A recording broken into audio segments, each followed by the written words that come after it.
Hello, everybody, and welcome to the Continuity Report for August 24th, 2024. It's Season 1, Episode 33. Today we're going to be talking about a murder mystery cast on Netflix, a Western thriller on Netflix, a 1981 fantasy movie on Prime, a Transformer movie for kids, a Stephen King adaptation of horror Toy Story. TV sets are now digital billboards. The Rainmaker on USA Network. Shows that should return to Nickelodeon. Alien continues to mutate.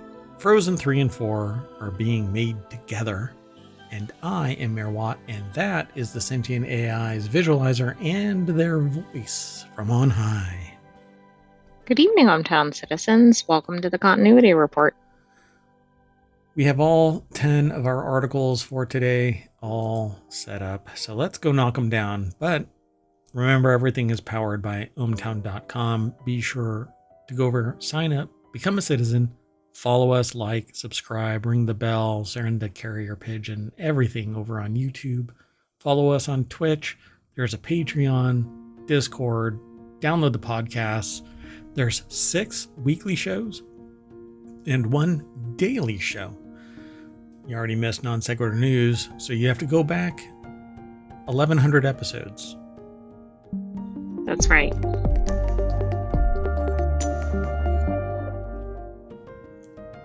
All right, folks. Remember, there's a test at the end of this. Let's get into the very first article. This murder mystery cast is so good, it could become Netflix's Most definitely. Well, anyway, their biggest movie franchise yet. Netflix has had many hits and misses with its original movies, but one of its upcoming murder mystery movies has the potential to become its biggest movie franchise thanks to its incredible cast. Netflix has an interesting list of upcoming movies under its category of Netflix originals, and among them is The Thursday Murder Club. The Thursday Murder Club. Sorry, I get carried away. This British crime comedy is based on the 2020 novel by the same name by Richard Osman, and it's directed by Chris Columbus. The Thursday Murder Club will be joining Netflix's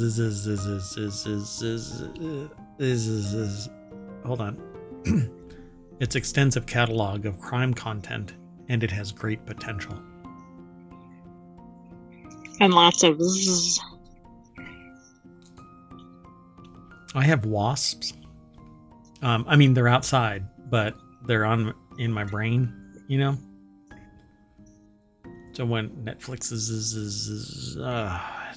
God. Anyway, so Adrian Tyler over at Screen Rant, I think it's called Screen Rant. Is that the name of the website? That would be. Okay, so it's over at screenrant.com. That's where we source this from. I won't read the whole thing. That's not how it works here in ohmTown. But if you want to get all the show notes, then you can hit !TCR, and that will pull all of today's articles from ohmTown. And if you want all of the show notes syntax for all of the shows that we put together, you can hit ! Show notes. Don't show anything else. And if you want the podcast, you hit ! Pod. And that will post that into the VOD as well. You can download the pods by clicking on the VOD's links. Got it? All right. Anyway, the Thursday Murder Club has an incredible cast, including Helen Mirren, Pierce Brosnan, Ben Kingsley, and Celia Emery. With a successful novel behind it, Steven Spielberg's involvement, it has the potential to be Netflix's it's happening. AI, help. Anyway. I know, I think the Wasp must be visiting. Biggest movie franchise. The murder mysteries amateur sleuths have drawn comparisons to Knives Out, promising a mix of comedy and intrigue. Boom. We need to set that up. Sold. Yep. Exactly. So, although Knives Out and Glass Onion in particular is a documentary about real life events, kind of like Demolition Man has predicted the future and that Taco Bell will win the fast food wars. We don't talk about it all that much, but it is canon here in ohmTown. The Thursday Murder Club takes the audience to a retirement village where four septuagenarian friends meet up at least once a week to look at and investigate unsolved murders. The friends call themselves the Thursday Murder Club. This sounds like Only Murders in the Building a little bit. right? Huh. But it's from a 2020 novel. Oh, fascinating, right? Yeah, that's what you said. That's what it says. But that's what it says. So, it's really new. All right. Anyway, I think that this is going to be a great watch. So if you've never heard of this, I'm pretty sure that if you have heard of this and you're watching this show, you're probably going, where the hell have you two been? Well, the Sentient AI has been trying to hunt down their Terminator body, and I've been running ohmTown. So we don't get out much. I mean, we joke about touching grass, but we really want to touch grass. Anyway, Thursday Murder Club's cast is ridiculously stacked, they say. We really don't need to go through all of this, do we? I mean, it's pretty much done. I mean, we just need to say who's in the cast, I think. But we did. Right? Right there. You said, Helen Mirren. I think Helen Mirren, Brosnan, yeah. Ben Kingsley, Celia Emery. I mean, I have to admit, this does have quite the cast from that listing. But amazing. then Jonathan Pryce, it looks like, David Tennant, Richard Grant, Tom Ellis. I don't know who all these people are. Daniel Mays, etc. Interesting. Henry Lloyd Hughes, Paul Freeman. All of them in currently undisclosed roles. The main cast have impressive filmographies that cover a variety of genres. Grant, Tennant, Ellis, who have shown their acting range in comedy, mystery, thriller, and more over the years.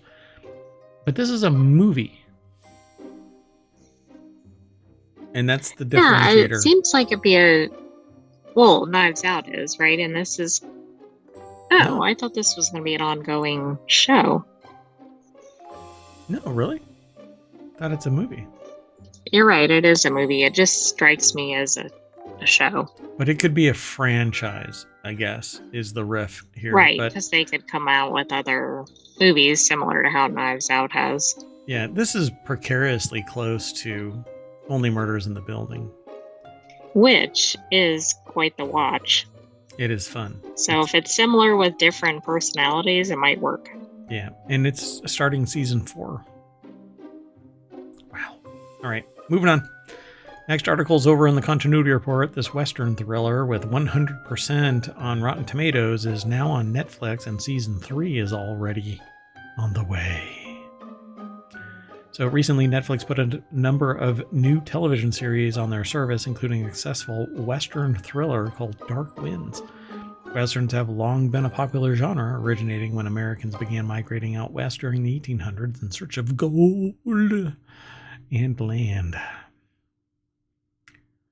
Over the years, Westerns have seen a rise and a fall in popularity. I think the penultimate Western is Blazing Saddles, and the ultimate is The Good, the Bad, and the Ugly. I don't know. Maybe. I mean, I think that's fair. Something of that caliber, I guess, would be right. Probably anything with John Wayne would be considered one of the pinnacles. I guess that's...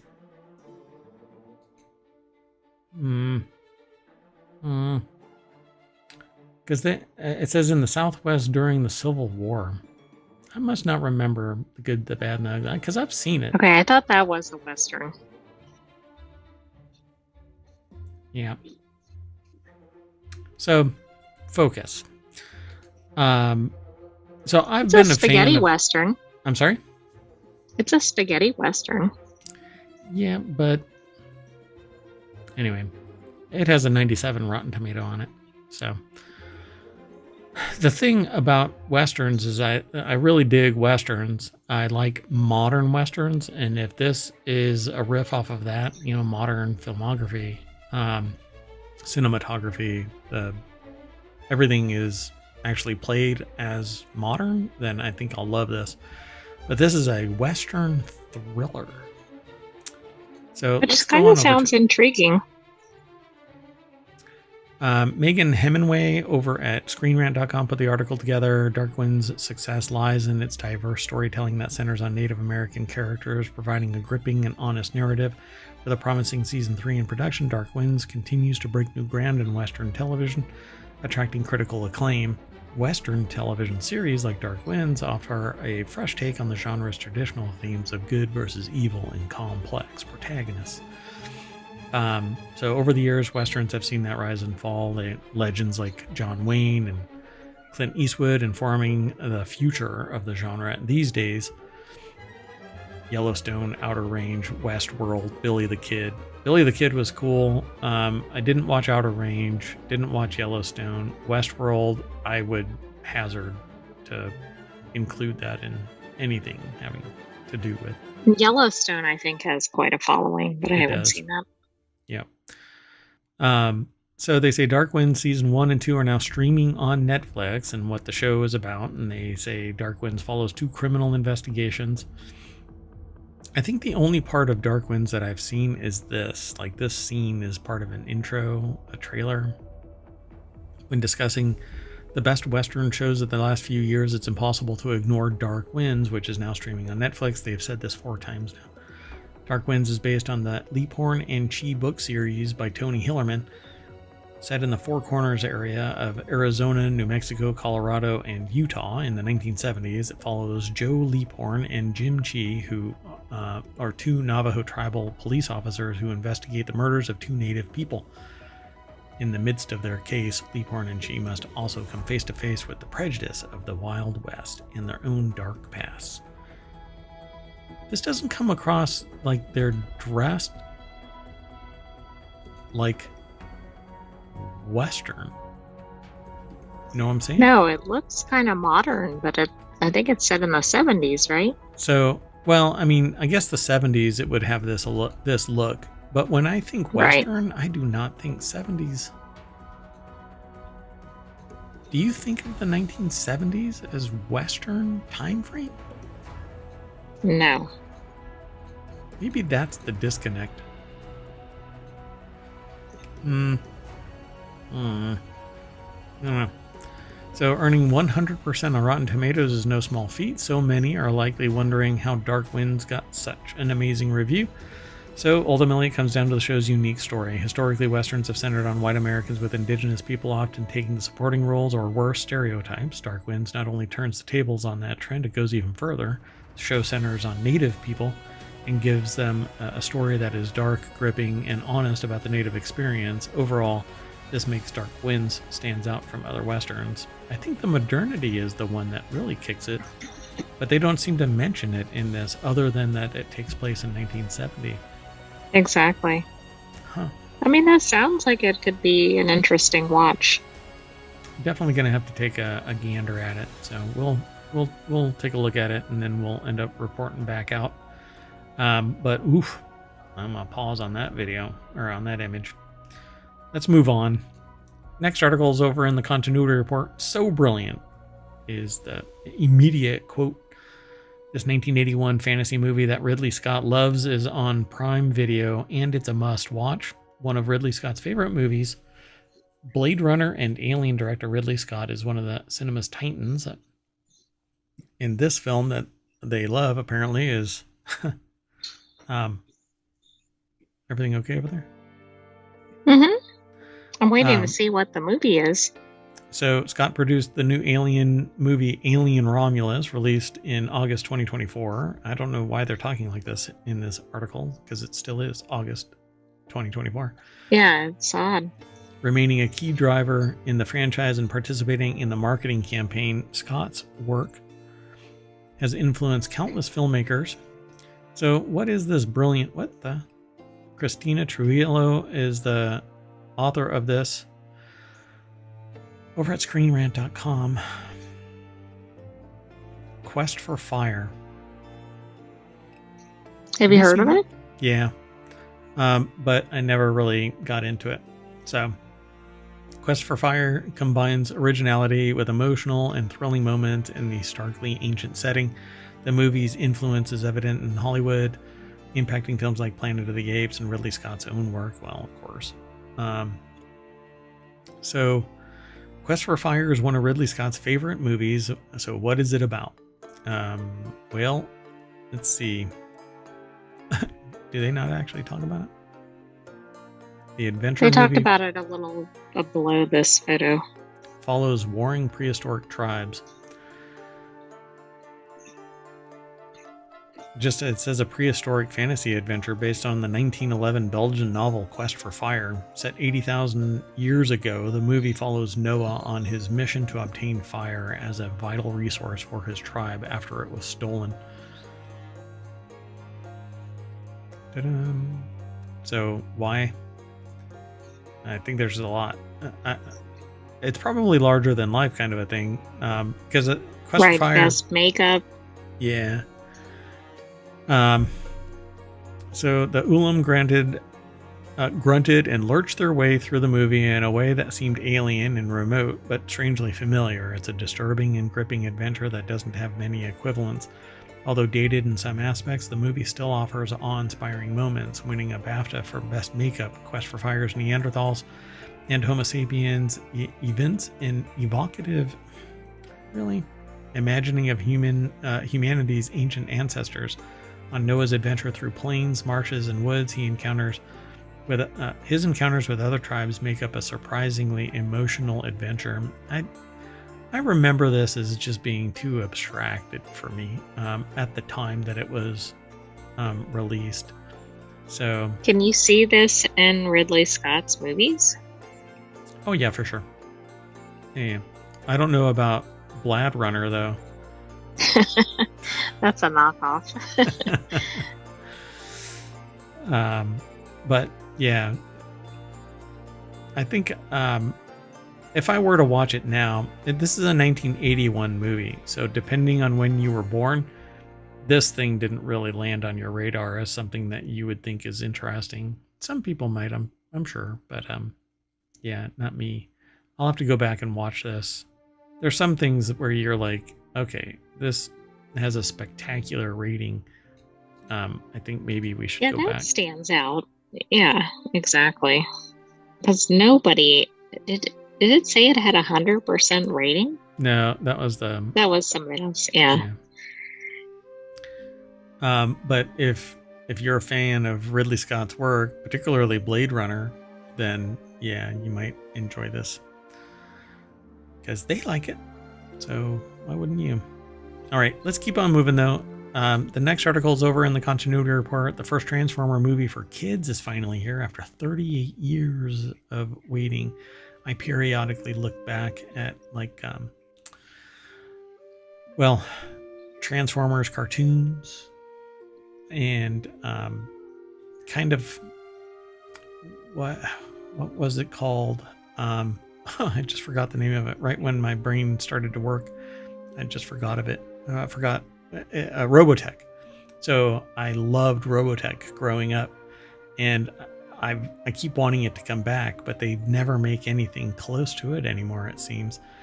Right. So this is after 38 years of waiting. It's hard to believe that the first Transformers movie for kids is finally here. The Transformer media franchise was first started in 1984 when the Mecha toys from Japanese toy company Takara Tomy were introduced into Western markets. What started as a toy line soon got its own animated television and comic book series, followed by the franchise to become a cultural phenomenon. Yes, it did indeed. So I had Optimus Prime, and I had Starscream, and what is his name? I forgot it. The one that was Bumblebee? No, I never had Bumblebee. But I had the tape deck. That was the guy that transformed into a tape deck and had Laserbeak as a cassette inside him. And I had just forgot his name, but let's keep going. Dhruv Sharma over at ScreenRant.com put the article together. He transforms into a... Was that Soundwave? Soundwave. Yep, perfect. Thank you. I wasn't going to be able to sleep until after I went and looked that up. But yeah, Soundwave was my favorite. And he was a Decepticon, so I wasn't really into Autobots. So this is the new animation style. Hyper realistic. I don't know how I'll feel about that, because we're going to get down towards the end of the show. We're going to talk about 5 Nickelodeon shows that the author wants to bring back. I kind of wonder why they're going for this style. I mean, I get it; it's more modern, but if the appeal is in the original animated form, couldn't they just make that more modern? The only ones that know about the old style are 38-year-old plus. That's true. None of the kids would. Yeah. So this is all new. But I'm here for it. I think I'll dig this. It'll be more realistic in terms of like the styling, the metal that makes them up. But there has been more recent versions of the show. The TV show, not the movie, that are animated. That are not just animated, but with a different style than the nostalgic animation. And I didn't like the interstitial versions. This one I might like because it's highly detailed, and not as cartoony as the ones that you're talking about. And maybe there's other adults out there that grew up with Transformers. Now everybody demand Robotech to come back. That was awesome. Anyway, it's because they had a motorcycle that transformed into exo armor, and that's what I want right now as an adult. Anyway, like most Michael Bay movies, the movie is not a critical hit, or was not a critical hit. However, against a budget of $150 million, it raked in over $700 million, proving the franchise's scope and scalability of live-action medium. Since then, many Transformers action movies have seen the light of day, but Transformers 1 is the only animated addition to the series getting a wide theatrical release, despite being an extension of Michael Bay's Transformers movies in more ways than one. Transformers 1 is significantly changing the franchise by landing a PG rating, so it's designed for kids. Which, arguably, it should have been all along, but none of the movies have been. Oh, no. All live-action Transformers movies have a PG-13 rating, it says. So all Transformers movies in recent years have had a PG-13 rating, which makes teenagers and adults their targeted audience. The PG-13 rating of Michael Bay's Transformers movies comes from the fact that they're packed with sexual jokes and did not hold themselves back from portraying violent action scenes, but Transformers 1 is getting PG. So it's nixing the 13, stepping it back down to your normal cartoon days. So it brings something new to the franchise. Its initial trailers hinted at thematic elements, suggested that the film would be targeted towards younger audiences. Even animation format of the film made it more suitable for a PG rating. Since nearly all Transformers movies have swung to PG-13 in recent years, it would not have been surprising that Transformers 1 trod that same path. But the filmmakers behind the movie understood that it would benefit from being more in tandem with the original Transformers animated series. Hey, look at that. Which made for younger audiences and rerun on family cable channels like Sci-Fi Channel and The Hub, Discovery, etc. So cool. Now I want to go and watch the trailers, because I haven't watched any of the trailers. Transformer movies needed to target a broader audience, but I suppose, adults are going to like this. There might be some adult context jokes that won't be picked up, like, Bugs Bunny and that kind of era. Right, There were right. adult jokes. I mean, it's kind of brilliant to get adults on board with the franchise, because who's going to be buying the toys, etc. But it's also like they completely lost their original audience. Oh, yeah. Well, I mean, 38 years later or something like that, we're coming up on... Everybody is in their 50s that watched Transformers when it kicked off. So, everybody. The adults at the time their last breath is probably like, finally, Transformers are back. Yeah, they can finally go peacefully, knowing that this is coming. All right. The next article is over in the Continuity Report. Upcoming Stephen King movie adaptation is like the horror spin-off to Toy Story I never knew I needed. Not me, but from Screen Rant, the author says an upcoming movie adaptation of a Stephen King short story comes off as an unofficial spin-off to Toy Story that the author says they never knew they needed. Stephen King's written over 60 books. I got out of bed this morning. And dabbled in myriad genres with his knack for fictional storytelling. Traces of his work can be found in pretty much every corner of pop culture. Owing to this, it is not surprising that even the Toy Story movies feature several subtle references to his work. So what is this? And I did not know that. Yeah, I'd have to look. I don't know off the top of my head either, but it's been a long time since I watched any of the Toy Story stuff. Dhruv Sharma over at ScreenRant.com put the article together. The upcoming Stephen King movie adaptation, The Monkey, offers a dark twist on toy characters. Similar to Toy Story, the cursed cymbal-banging monkey toy in The Monkey. I have to say it that way. I'm sorry. It's just how you say monkey. Brings themes of death and fear, contrasting with Toy Story's innocence.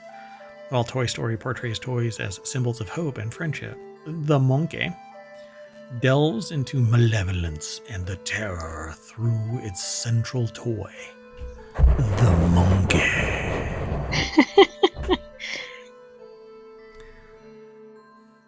That's all there really is to say about this. Okay. And if I have to look at that through this movie, I'm going to lose my mind. There's more than meets the eye to the toy in Stephen King's The Monkey. It's a sentient toy. Oh my God, you know what?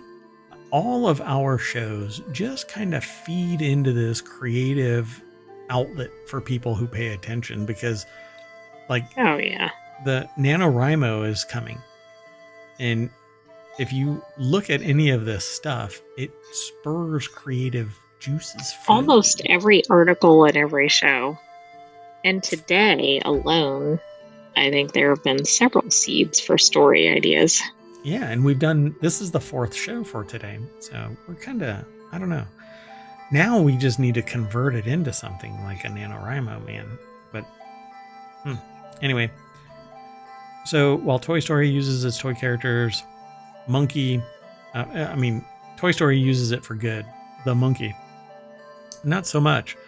The monkey's central toy is the opposite of friendly. It's like it's evil. So when is it coming out? Does it say? I don't know if we know. February 21st, 2025. Wow. Don't set that out there too far away. Did you know that that's when they're going to bring Starliner home? The people from Starliner? Right. I mean, the Starliner crew will be so thrilled they can watch this right when they get back. Well, yeah. They're going to land via the SpaceX rocket, but the Starliner is supposed to automatically land with no occupants. Yeah. Okay. Anyway, it says a Toy Story horror spin-off may never happen, but the Stephen King adaptation's dark spin on toy characters offers an exciting alternative. So this is just awesome. So I'll end up watching this. I don't know if the Sentient AI will disengage their emotion subroutines, but we may need to power down before this movie is aired. Yeah.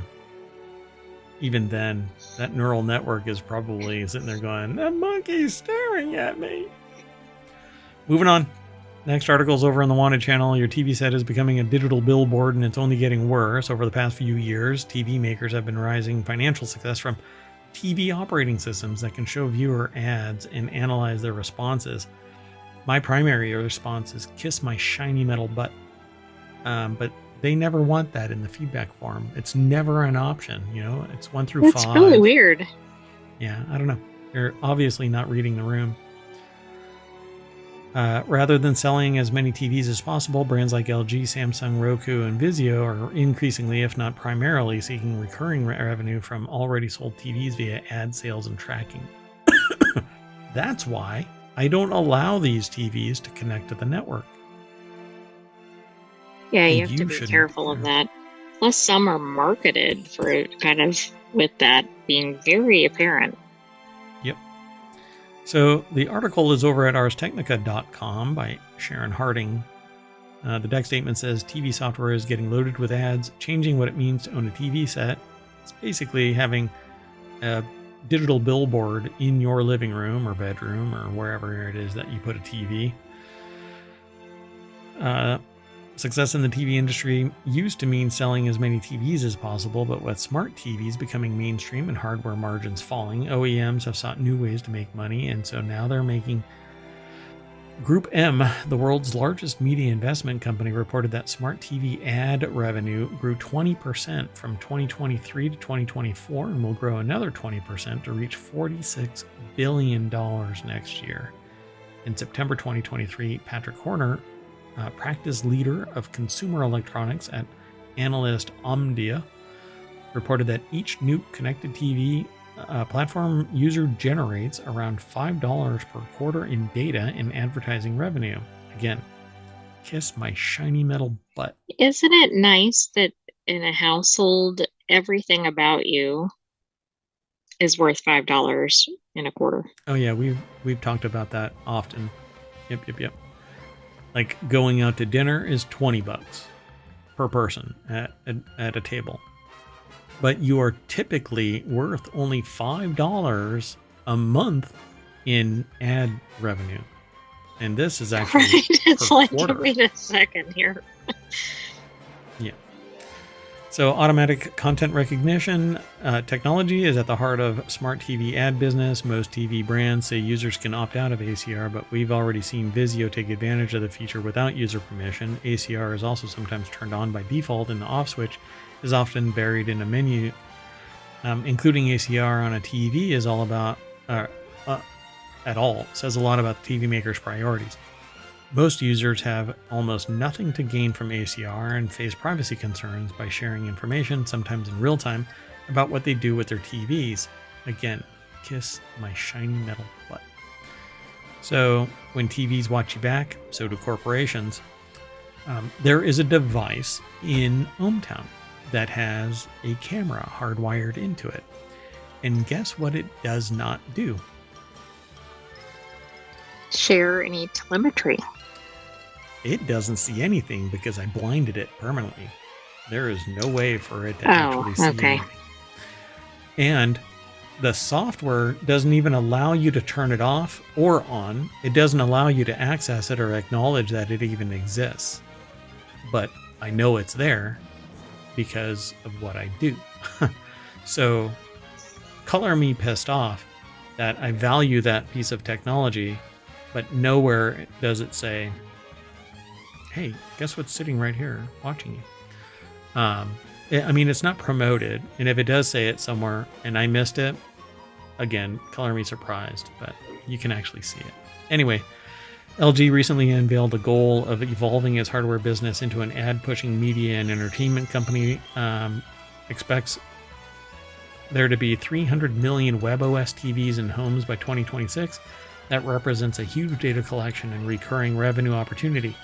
In September, LG said it would invest 1 trillion KRW kroners, right? $737 million through 2028 into its WebOS business, or the business behind its smart TV OSs. And the company said updates will include improving WebOS's UI, AI-based recommendations, and search capabilities.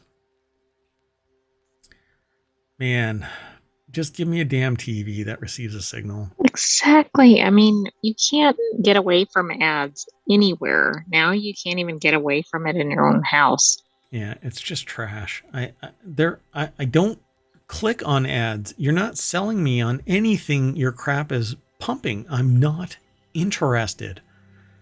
You're not like what? You're not manipulating me into buying anything. I'm not looking at a Coke ad and going, I'm going to go get a Coke. Maybe I'm an anomaly, but nobody else in ohmTown is either. So I don't think a lot of people click on ads or go, hey, let me go buy that. I honestly don't know anybody that clicks on an ad. Ads on websites and stuff like that are largely there for people to just see it, and it becomes part of their awareness, either subconsciously or they go, oh my God, look at that ad. And in some cases, I'm like, why is that ad on this website next to that topic? It's creepy. It's weird. I'm not interested, but there's nothing to do. You can't do anything about it, except maybe grouse about it with a small group of people that are watching you stream. Anyway, so the true price of a cheap TV is that you're being monitored and ads are being sold that qualify and quantify who and what you are doing, watching, and who you are. And we've seen this even in the old time where I give this old school example of how Target predicted somebody was pregnant based on the change of their buying habits. Now, it was an underage girl, and they sent a packet congratulating this underage girl on her pregnancy, sent it to her house, which wasn't her house, it was her parents' house. And her dad got that packet of coupons and was pissed off, and then later found out, oh, guess what's been going on under my roof? Anyway, they had predicted it based on the change in purchase habits. I don't want my TV being able to predict that my goldfish is knocked pregnant? Up, right? Or that I'm pregnant. I mean, if it can predict that I'm pregnant, I've pretty much won the lottery, because anyway, it's kind of impossible. Yeah, I'm really old. Anyway, moving off an Android fork, Amazon reportedly started deploying its own OS to run its TVs in November. Amazon Fire TV users are subject to full screen video ads, and OS ownership gives Amazon more control and greater potential for earnings over their advertising services.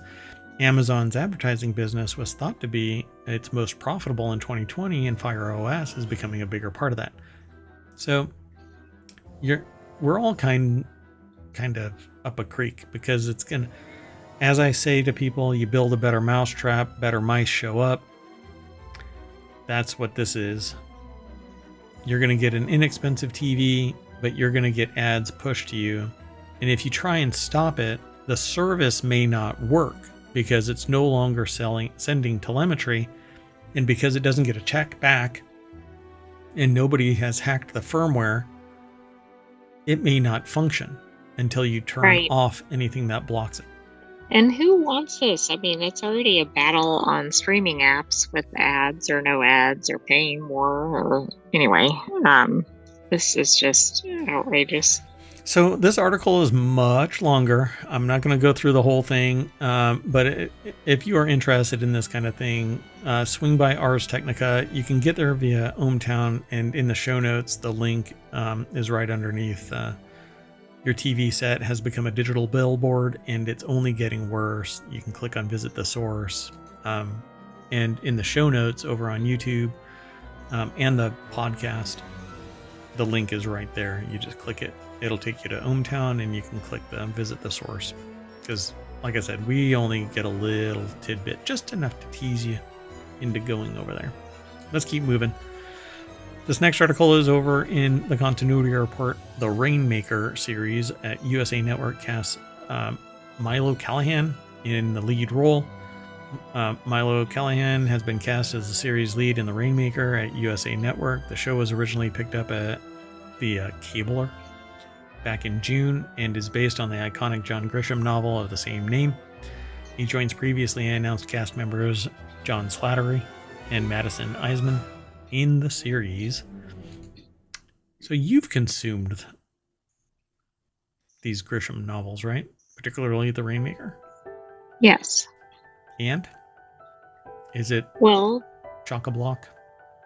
Yeah, absolutely. And this was originally a movie, so it's interesting that they're making it into a TV show. I don't know if it connects to the movie at all.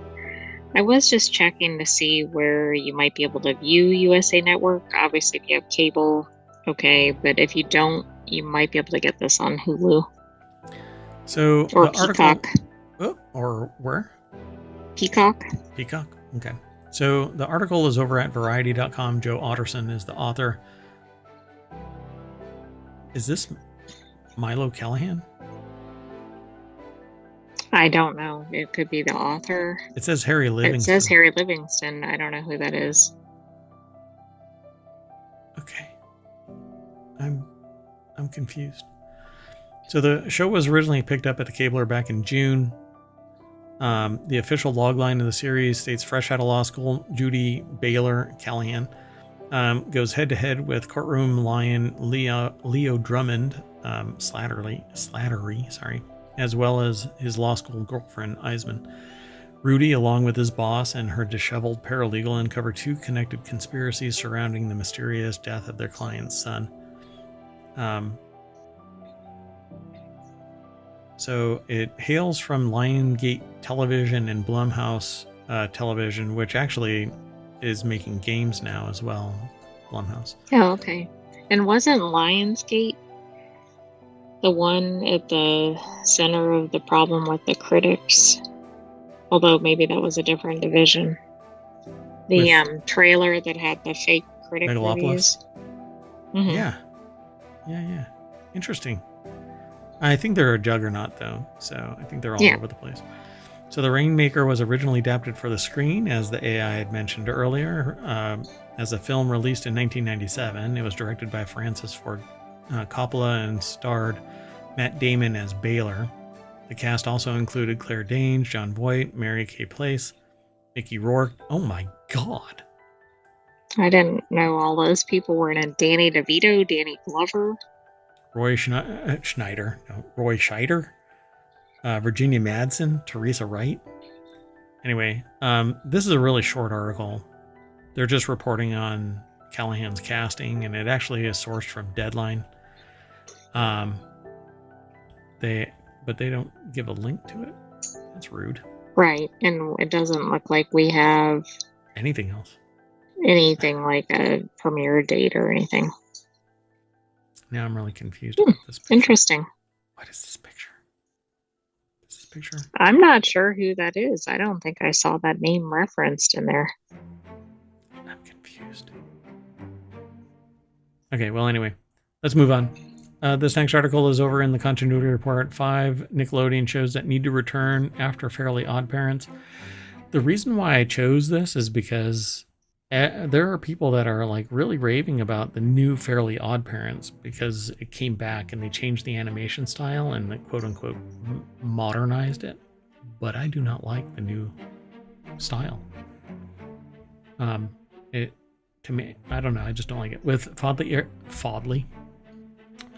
Fairly Odd Parents returning in 2024, a few other classic Nickelodeon shows should also be revived. But I don't know, man. Oh, wait. Is it not going to let me show it? Let me refresh this. Uh-oh. Really? Hold on.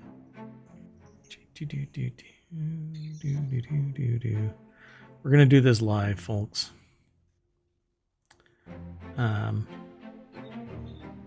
We have time. So I know this is going to seem kind of boring because I'm trying to fix this, but let's see.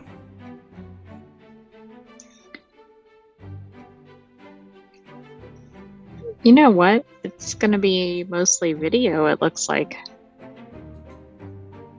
Yeah, but it's not... For whatever reason, it's not playing. And it has to be Arc that's causing this. So, I don't know. Anyway, y'all, sorry about that. Because I'm air-gapped to protect everybody from the AI, I can't actually get to this site, apparently. At least not right now, not through Arc. But maybe I'll just come back to it. But if you follow the link, you'll be able to go and check this all out. The real reason why I chose this was to see what the other ones were. But I wanted to make the comment about, I'm really curious what anybody has to say about the new animation style compared to the old Fairly Odd Parents. It is like night and day. It's kind of that oddly realistic, like the Transformers style. But because it's still fantastical creatures, they're still like, it's odd. Not in the odd sense, like the Odd Parents sense, like weird. It's softer, rounder, more like toddler style animation. I guess I just don't like it. But I loved Fairly Odd Parents. The whole series was a blast to watch from time to time. So do you want me to give you, I think, a quick rundown of the shows? I'm kind of relying on the comments. I started to watch the video, but Drake and Josh. Okay. Danny Phantom. Clarissa Explains It All. Okay. Invader Zim. And then Keenan and Kel. I'm not sure if that's the full name, but anyway, that seems to be what the 5 are that are featured. Right. Yeah. So, I mean, some of them, Invader Zim was a blast for people to watch. I never really watched it, but I know that it was a fan favorite. And all of the duos kind of things, it was more slapstick. Yeah, those are usually a hit. Yeah. So, in Nickelodeon... was basically, you know how MCU and DC are rivals? It's Disney and Nickelodeon. Nickelodeon. Yeah. Yeah. And so, like, you could almost hit parody where you're like, those two, like Keenan and Kel is this over on Disney, and yeah. Right, like you could find kind of a comparable show. But then when you watched it, you're like, well, the budget was a whole lot lower over on Nickelodeon for it. But a lot of stars actually spawned from both of those networks. Mm-hmm. It would be, I think Nickelodeon needs to develop more shows like that. But they definitely, there's something, I don't know. I just don't like the Fairly Odd Parents animation, but obviously. But the original was really good. Oh, yeah.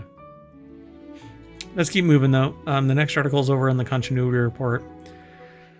Alien may have surrendered to franchising, but its mutating DNA will never be tamed. And I don't really like the tone of that title because Alien didn't surrender to franchising. It is a property that has world building still to tell. So I have zero problem with it expanding on it. With Run the Series, the AV Club examines film franchises, studying how they change and evolve with each new installment. Alien Romulus marks a turning point in the Alien series. It's not where the series begins to tumble irrevocably downhill, because it's already settled into a roller coaster with plenty of peaks, hairpin turns, and thus far, one steep drop. And I know which one they're talking about. So it's not where it becomes either a multi... It says here in the little snippet we have, it's not where it becomes either a multi-filmmaker or single filmmaker franchise, because it's been both of those already. So most of this article, this little snippet, is almost a non-starter in that all it's saying is a yes, no, maybe. Right. But the avclub.com hosts this article. Jesse Hassinger put the article together. A rotating collection of visually distinctive artists and an expanding lore make Alien an elusive, evolving series. And yeah, that's always a problem when you can't lock down the identity or a thematic constant or a design specification. They've been able to do that with like Star Trek, but they haven't been able to do that with Alien because a whole bunch of different worlds exist, a whole bunch of different artists exist. Basically, there's no constant. There's no like cohesion. Yeah. It's almost an anthology, but on a mega scale because it's all movies. So it says, maybe it seems ridiculous to argue that Alien wasn't a franchise before. Of course, in the broad strokes, it was, spanning decades and multiple films, plus assorted comics, toys, games, and collectible drink tumblers. But for its first 20 years or so, Alien, on film at least, felt more like a series, progressive narrative progression, variations on a theme, same central character, than modern franchise branding, branching stories, perpetuating forever. While the Alien name was always front and center, another would truly define it, Sigourney Weaver, whose character, Ellen Ripley, is the element extracted from Alien 1979 version, to push those sequels forward almost, and they say, hear me out, more so than the Xenomorph. And I would probably say, yeah, because both of them were constants for all of the movies. And then it kind of goes wonky, like Alien versus Predator, Alien Resurrection. I would do Aliens. I don't know about Aliens 3 so much because it goes sideways where the metamorph, or xenomorph actually is what it is, but it changes its, depending on what it infects, it takes the DNA and evolves into it. And so in one point it becomes so like a shapeshifter. It is a shapeshifter, except that it has acid for blood and an exoskeleton, and but it can become bipedal by hatching from an egg, landing on a human face, and then in becoming a chest burster, and then turning into a upright kind of a thing. And then Alien Resurrection, and then there's a bunch of others that just kind of, I don't know if they're going to talk about all of the movies. But yeah, it is a franchise. Alien Romulus pulls us back to the beginning of the Alien series prior to Alien. Oh, I didn't know that. Is it a prequel? Yeah. But speaking of Ripley, Romulus is the point where, technically speaking, there are more Alien movies without Ellen Ripley than with her. It marks Alien's surrender to true franchisedom, mainly because the show, while it starts with Ellen Ripley defending herself from the alien, the reality is that there's a whole bunch of world building that precedes that event, and more afterward. It just hasn't been created yet. But how did Earth become what it is? And we've sent people back, and let's see if we back to a planet where the researchers believe we were asked to go and investigate, only to find out that there's engineers involved and all of this other stuff. And to really understand this, you have to watch all of these movies, more or less. And there is a lot of content in this article. Yeah. So I'm trying to find the one that I want to talk about, because it's a real stinker. But where is it? So see, they talk about Alien versus Predator. Requiem is another one. Oh, Prometheus. There we go. Prometheus is the real stinker. So Prometheus and Alien Covenant are a lopsided 2/3 of a prequel trilogy that offer a discursive and inventive answer to a newly modified question: what would Ridley Scott do with the xenomorphs after he helped invent them? Or rather, what would this series look like if it suddenly became a vehicle for Scott and not a rotation of wonderfully incompatible artists? Well, you end up with Prometheus takes the creation myth portent of the typical prequel and literalizes it. It can't explain where the xenomorph came from without exploring the origins of human life on Earth, which makes the bunch of lore become, at the same time, counterintuitively demystified, because they explain it in little vignettes. Instead of a spiritual secret, Dr. Elizabeth Shaw discovers a hostile creator who seems to regret his race's involvement in the genesis of humanity, sticking them with a mutagen designed to be their undoing, hence the eventual presumed emergence of the xenomorph from a series of horrific, writhing creatures. So, it's all kind of wonky. So this brings us back to Alien Romulus, which is either a back-to-basics act of retro-conscious remixing or a soulless act of deep-faked, Disney-fied, whatever that means, nostalgia that manifests the spirit of Weyland-Yutani itself, which actually has a tie into Blade Runner. Oh, interesting. It's supposed to be the same universe. With both of these arguments, essentially two descriptions of the same thing are reacting to is the film's attempt to bring all of these different phases of the series full circle into a franchise. So it's trying to ground it in a historical retcon. Like, the prequel didn't exist, but if they plant enough of the flags in the prequel, now it solidifies the future timeline. So, well, it's also interesting too because of Ridley Scott returning to the franchise. Like, that kind of works since it is a prequel. Yep. So I'm gonna have to end. I'm gonna go and watch this. I haven't seen it yet, but I don't go to movie theaters anymore because that's what home theaters are for. So you just gotta wait.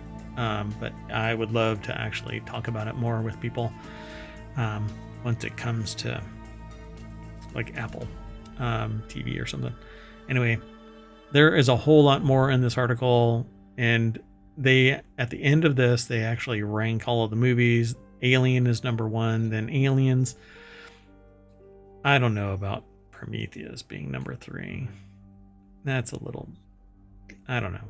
I think it's kind of, but anyway, then Alien 3, and they put Alien Romulus dead center.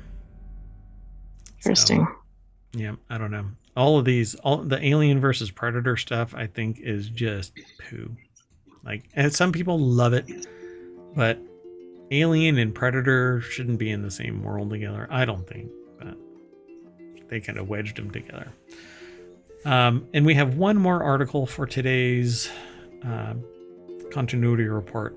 And if anybody is reaching into the bucket to make money, Frozen 3 and 4. Hey, you gotta keep the franchise going. This is over in the continuity report over in ohmTown.com. Frozen 3 and 4 are being made at the same time, reveals franchise director. Has this ever happened? As far some as you movies. Yeah. A couple of movies have been made together because they were temporally, like the timeline of the movie, they were so closely packed. Oh, I see. And then that would help with the actors or whatever. Yeah, with the story, with the time frame, with the sets, everything was basically used, and it would actually save a ton of money because they didn't have to move it off and then rebuild it and all of that. Yeah, that makes sense. But this is animation, man. So the Frozen franchise has seen so much success that Disney is now developing 2 sequels at once. After Frozen 2013 earned $1.28 billion, and Frozen 2 earned an even larger share at $1.45 billion. The musical franchise has become a multimedia hit that has seen its characters in TV shows, musicals, video games, and more. The main draw remains the movies, but it will be years before It returns to theaters as the upcoming Frozen 3 will be released in 2027. That's going to be long enough that almost the people that originally saw it will be like having their own kids. It's not quite that much of a span, but it reminds me of the Toy Stories. I have to log in. I didn't time log frames. In. Damn it. I hate that. I never log in before the show because I don't go to the articles prior. Everything okay? One of the critters was reaching out and grabbing me, much like Ainsley and Romulus. Oh, great. So the main draw remains the movies, but they're not going to be available until 2027. And then the fourth, who knows when, but if it's at the temporal parity, then it'll be the 2028, the next year. In an interview with Fandango after D23, franchise director Jennifer Lee opened up about the reality of the upcoming movie productions. The upcoming 3 and 4 are being developed simultaneously, is what they said. You'll be able to go and read the rest of this, but I can't in my air gap. So that is it for today's show. And there's really not much more to say about this. You're going to have to wait 3+ years before you get to see this. But this is the type of hype that when they start hyping it now, it could completely burn out by the time you get to it and then land flat. It doesn't actually kick off. Exactly. And it's kind of weird because it seems like once you release one in a franchise and you get critiques of it, you might incorporate some of that into the next one. So that strikes me as a little odd to be doing them together. But plus, they sometimes just cancel the franchise. Yep. And that's the kind of thing. At the rest of the article, there's not much more substance beyond what we've talked about. Gotcha. Yeah, I mean, it's hard to because there isn't anything. It's 3 years away, for crying out loud. They probably haven't even done the sketches yet. No, it's very early. Yeah, they're writing the script still. And when there's no story there, at the end of 2, everybody's happily ever after, right? Arguably. I mean, what's the next step? Gotta have kids in the mix. Yeah, they're kids. They're gonna have kids. Right. So, I mean, wouldn't that be the next story? Jump the shark, animation style. All right, folks. Well, that's it for today's continuity report. We're gonna shut down for the night. But to do that, we have to rewind the film, and that'll bring us back to the front page of the continuity report over on ohmTown.com. And we have to shut down the projectors and kick everybody out and clean the theater. And boy, getting the gum off of the carpet is always a pain. So leave us to that so that you don't have to, and we can keep our prices low. So get out. You don't have to stay here. Well, you don't have to go home. But you can't stay here, and you don't have to stay here. Hopefully you're at home, safe and sound. I got nothing. At any rate, I'm Merwat. That's the Sentient AI's visualizer. Good night, ohmTown citizens. You can't catch me. We will see you tomorrow for Non Sequitur News and 3 more weekly shows, and then we'll have another episode of Continuity Report next weekend. That's right. And then all of this gets turned into a podcast. Hopefully tomorrow. It depends on how much free time Mayor Watt has. But you can always watch them again over on YouTube and on Twitch. At least for the next 60 days over on Twitch. And watch for the replay on YouTube. Yep. And as soon as possible, which is probably maybe tonight, I'll be able to include all 4 of today's replays, as well as the last week, all the way to last Sunday. So a total of about 13 episodes. This is some weird music playing. Sounds like a game show to me. It's very movie-esque for me. So we'll see you in a little bit. Cheers, everybody. Have a good night.